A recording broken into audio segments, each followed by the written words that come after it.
Bonjour à toutes et à tous et bienvenue sur la chaîne Docent Télé. Chaque semaine, j'aide les enseignants comme moi à gagner en efficacité et à développer leur créativité. L'annonce de la sortie des tableaux Canva m'a poussée à modifier un peu mon calendrier de publication car c'est une nouvelle fonctionnalité que j'avais très envie d'essayer avec vous et de vous faire découvrir. Nous les attendions depuis longtemps, ils sont là, alors autant commencer à les utiliser dès maintenant. Si vous êtes enseignant, pensez à activer votre compte gratuit pour l'enseignement, créer un design, ici c'est un document au format A4, et aller dans l'onglet Éléments. Il vous suffit simplement d'écrire Tableau dans la barre de recherche. Vous verrez alors apparaître plusieurs modèles. Choisissez celui qui vous plaît le plus, sachant que vous aurez la possibilité de le customiser autant que vous le souhaitez par la suite. Cliquez dessus pour l'ajouter à votre document. On retrouve les fonctionnalités habituelles pour déplacer, faire pivoter ou redimensionner, comme pour les formes ou les éléments classiques. En haut et à gauche du tableau, on découvre deux nouveaux boutons. En cliquant dessus, un menu apparaît. D'ici, on peut ajouter ou supprimer des colonnes ou des lignes, redimensionner les cellules en fonction du contenu ou leur attribuer une largeur identique, comme sur les tableurs que nous avons l'habitude d'utiliser. Si vous cliquez sur l'une des cellules et que vous faites glisser votre souris vers le bas ou vers la droite par exemple, vous pouvez sélectionner plusieurs cellules à la fois, voire une ligne ou une colonne entière pour appliquer des modifications groupées. Découvrons maintenant le nouveau menu dans la barre d'édition en haut du document. Le premier carré, celui le plus à gauche, permet de modifier la couleur de remplissage d'une cellule, autrement dit la trame de fond. Une fois la modification apportée, je vous conseille de cliquer en dehors du document pour effacer la sélection et voir le résultat sans que les bordures bleues ne vous dérangent. Souvenez-vous que vous pouvez appliquer des modifications groupées en sélectionnant plusieurs cellules à la fois. Voyons maintenant comment modifier les bordures d'une cellule. Ici, on souhaite faire disparaître la ligne du haut et celle de gauche. On place donc le curseur de la souris à l'intérieur de la cellule, puis nous allons au niveau du deuxième carré, celui avec un quadrillage. Vous voyez apparaître 9 types de bordures et sur la droite, l'option pour en changer la couleur et l'épaisseur. Donc on choisit la bordure concernée, ici celle du haut pour commencer, puis on la met en blanc, comme la couleur du fond de notre document pour qu'elle devienne invisible. On fait de même pour la bordure de gauche, et voilà. Maintenant, nous allons supprimer les bordures à l'intérieur de la ligne rose pour y inscrire éventuellement un titre.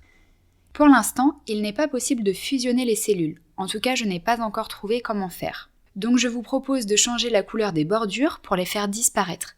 Et vous pourrez ajouter du texte par-dessus sans problème depuis l'onglet Texte. Vous verrez dans la suite de la vidéo comment j'ai procédé en créant un document complet. Maintenant, nous allons encadrer cette ligne avec une bordure noire plus épaisse. On choisit donc le contour, que l'on met en noir au niveau du premier carré, puis on modifie l'épaisseur de la ligne au niveau du carré du dessous. Vous pouvez soit déplacer le curseur d'un côté ou de l'autre, ou bien écrire la valeur que vous souhaitez. Je voudrais maintenant éclaircir l'ensemble des bordures des autres cellules. J'ai remarqué qu'il y a parfois quelques loupés au niveau de la sélection multiple des cellules. Dans ce cas, comme pour sélectionner plusieurs éléments, vous pouvez cliquer dans une cellule, maintenir la touche Shift enfoncée et sélectionner les autres cellules que vous souhaitez modifier en cliquant dessus au fur et à mesure. Dans un premier temps, on vient modifier les bordures internes, puis la bordure externe.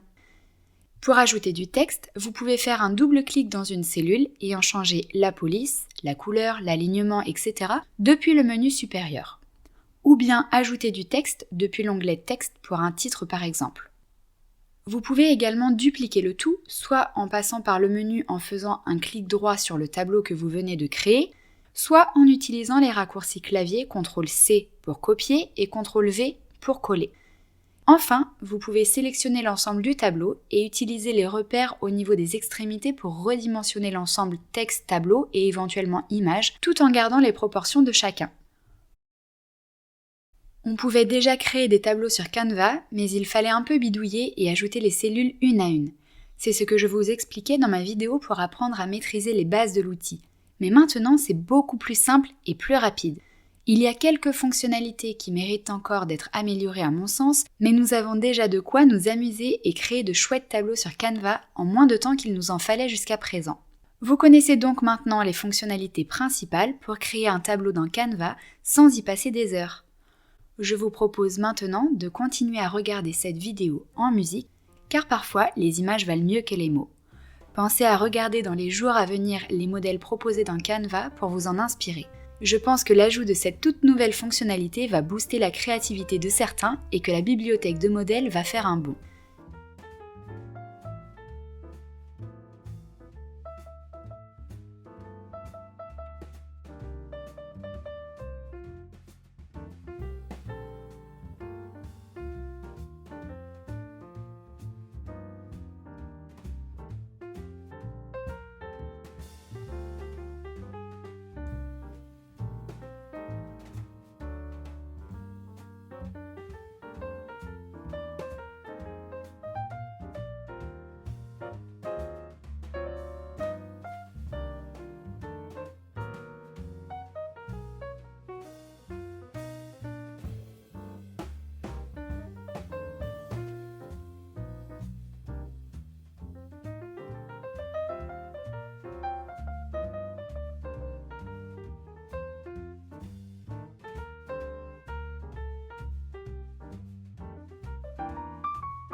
Et voilà, j'espère que cette vidéo vous a plu. On se retrouve la semaine prochaine pour une nouvelle vidéo spéciale Canva.